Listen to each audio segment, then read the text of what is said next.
بسم اللہ الرحمن الرحیم۔ السلام علیکم ورحمۃ اللہ وبرکاتہ۔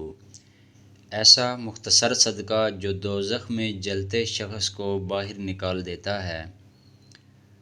عبقری تسبیح خانے کے درس ہدایت میں شامل ہونے والے حضرات کو حضرت شیخ الوظائف دامت برکاتہم العالیہ نے کئی مرتبہ ایک عمل عنایت فرمایا کہ اگر آپ اپنے فوت شدگان سے خواب میں ملاقات کرنا یا ان سے کوئی مشورہ کرنا یا ضروری بات پوچھنا یا صرف ان کے حالات سے واقف ہونا چاہتے ہیں تو عشاء کے بعد 4 رکعت نفل پڑھیں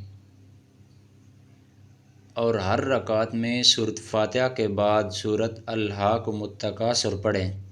پھر سلام پھیرنے کے بعد ان نوافل کا ثواب اس فوت شدہ شخص کی روح کو ہدیہ کر دیں اور درود شریف پڑھتے پڑھتے سو جائیں۔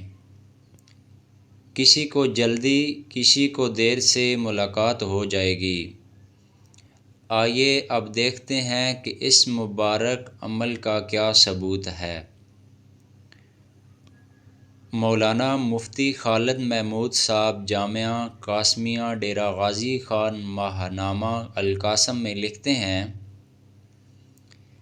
کہ ایک عورت حضرت حسن بصری رحمۃ اللہ علیہ کی خدمت میں آئی اور کہنے لگی، میری بیٹی کا انتقال ہو گیا ہے، میری تمنا ہے کہ میں اس کو خواب میں دیکھوں۔ حضرت حسن بصری رحمۃ اللہ علیہ نے فرمایا، تو عشاء کی نماز کے بعد 4 رکعت نفل پڑھ اور ہر رکعت میں الحمد شریف کے بعد سورۃ الہاکم التکاثر پڑھ۔ نفل مکمل ہونے پر لیٹ جا اور سونے تک حضور نبی کریم صلی اللہ علیہ وآلہ وسلم پر درود شریف پڑھتی رہے۔ اس نے ایسا ہی کیا تو اپنی بیٹی کو خواب میں دیکھا کہ نہایت سخت عذاب میں ہے، تارکول کا لباس اس کے جسم پر ہے اور اس کے ساتھ پاؤں آگ کی زنجیروں میں جکڑے ہوئے ہیں۔ چنانچہ وہ عورت صبح اٹھ کر دوبارہ حضرت حسن بصری رحمۃ اللہ علیہ کی خدمت میں گئی اور اپنا خواب سنایا۔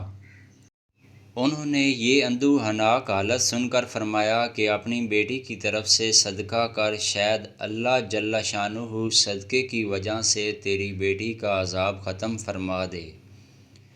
اگلی رات خود حضرت حسن بصری رحمۃ اللہ علیہ نے خواب میں دیکھا کہ جنت کے باغ میں ایک نہایت اونچے تخت پر ایک حسین و جمیل لڑکی بیٹھی ہے جس کے سر پر نور کا تاج ہے اور کہہ رہی ہے، اے حسن، میں وہی لڑکی ہوں جس کی ماں آپ کے پاس آئی تھی۔ فرمانے لگے، تیری ماں نے تو تیری حالت اس کے برعکس بتائی تھی۔ کہا، ہاں، میری حالت وہی تھی جو میری ماں نے آپ کے سامنے بیان کی تھی۔ ہم 70 مردے اسی عذاب میں مبتلا تھے کہ ایک صالح شخص کا ہمارے قبرستان کے قریب سے گزر ہوا۔ انہوں نے ایک مرتبہ درود شریف پڑھ کر اس کا ثواب ہمیں ہدیہ کر دیا۔ ان کا درود اللہ پاک کے ہاں اتنا مقبول ہوا کہ اس کی برکت سے ہم سب اس عذاب سے آزاد کر دیے گئے اور ہمیں جنت میں یہ رتبہ مل گیا۔ سبحان اللہ۔ یہ تھی آقا کریم صلی اللہ علیہ وآلہ وسلم پر درود پاک پڑھنے کی فضیلت۔ اللہ پاک سے دعا ہے کہ ہمیں بھی کثرت سے آقا کریم صلی اللہ علیہ وآلہ وسلم پر کثرت سے درود پاک پڑھنے کی توفیق عطا فرمائے۔ آمین ثم آمین۔